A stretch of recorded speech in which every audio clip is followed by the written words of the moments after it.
High, আমি আবার চলে আসলাম তোমাদের কাছে আমার ভিডিও নিয়ে। আজকে আমি একটা রান্নার ভিডিও নিয়ে এসেছি। আজকে আমি রান্না করব সাদা পোলাও। প্রথমে এটা রাইস কুকারে করলাম। প্রথমে ঘি দিয়ে তার উপরে দারচিনি, তেজপাতা, লবঙ্গ আর এলাচ এগুলো আমি ঘিয়ের ওপরে দিয়ে দেবো। এটা আমি পুরো করব রাইস কুকারের ওপর। এগুলো ভাজা ভাজা হয়ে গেলে আমি কিন্তু কুকে করছি। ওয়ামে হচ্ছে যদি খাবার গরম করা হয় গরম থাকার জন্য, এটা আমি কুকে রান্না করছি। এবার আমি দেব কিছু কাজু, কিছু কিশমিশ। ওই ঘিয়ের ওপর কাজু কিশমিশ সব একসাথে ভেজে নেব।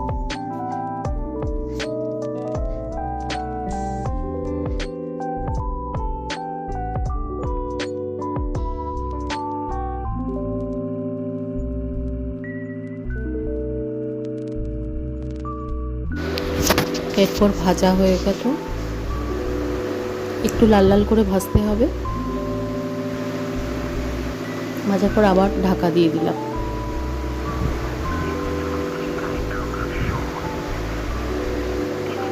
দেখুন, একটু লাল লাল করে ভাজতে হবে। তারপর ধুয়ে রাখা গোবিন্দভোগ চাল একটু শুকনো করে রাখলাম, সেটা দিয়ে দিলাম এর মধ্যে। আমি আলাদা করে আর ঘি দিলাম না, একেবারে কাজু কিশমিশের ঘিয়ের সাথে চালটাকেও ভেজে নিলাম।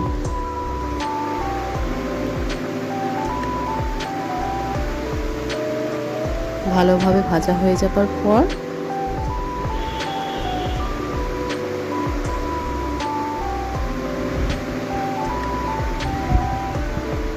আবার ঢাকা দিয়ে দিলাম।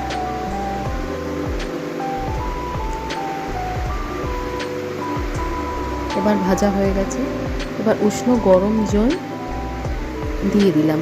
এখানে আমি 2 বাটি চাল নিয়েছিলাম, তার জন্য 4 বাটি উষ্ণ গরম জল দিলাম। য বাটি চাল হবে তার ডবল জল দিতে হবে, অবশ্যই উষ্ণ গরম জল।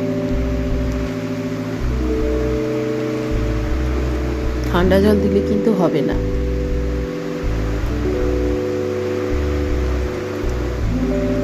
একটু নাড়াচাড়া করে নিলাম।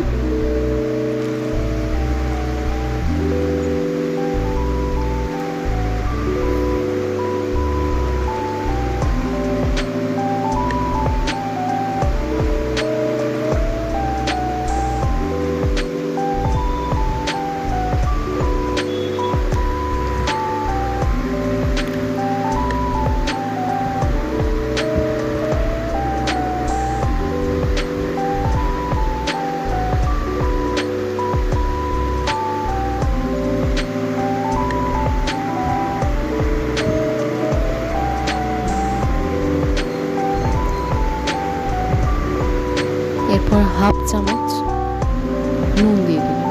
নুনটা যে যার পরিমাণ অনুযায়ী দেবেন, স্বাদ অনুযায়ী পরিমাণ অনুযায়ী দেবেন। তারপর আমি চিনি দিয়ে দিলাম। চিনিটাও যে যতটা মিষ্টি খাবেন সেরকম দেবেন। আমি এখানে 5 চামচ চিনি দিয়েছি।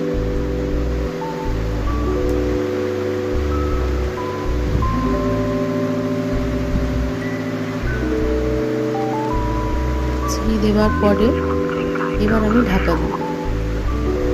ঢাকা করে হয়ে গেল আমার সাদা পোলাও। দেখুন কতটা ঝরঝরে পোলাও হয়েছে। ঠান্ডা হয়ে গেলে আরো ঝরঝরে হয়ে যাবে। এইভাবে আপনারা বাড়িতে বানিয়ে খাবেন, ভালো লাগবে। আলুর দম, চিকেন কষা, যেটা হোক, যার সাথে হোক খাবেন, খেতে খুবই টেস্টি হবে, খুবই ভালো হবে। আর এটা করতে বেশিক্ষণ সময়ও লাগবে না, মিনিমাম 10 মিনিট। রাইস কুকারে 10 মিনিট, এর বেশি না। দেখুন দেখতে কতটা ভালো হয়েছে। দেখুন, আশা করি আপনাদেরও ভালো লাগবে। তো আমি বলবো প্লিজ আপনারা এটা একবার ট্রাই করবেন। চটজলদি সাদা পোলাও। দেখুন, আমি চিকেন কষার সাথে পরিবেশন করেছি। খেতে দুর্দান্ত হয়েছিল, সত্যি বলছি।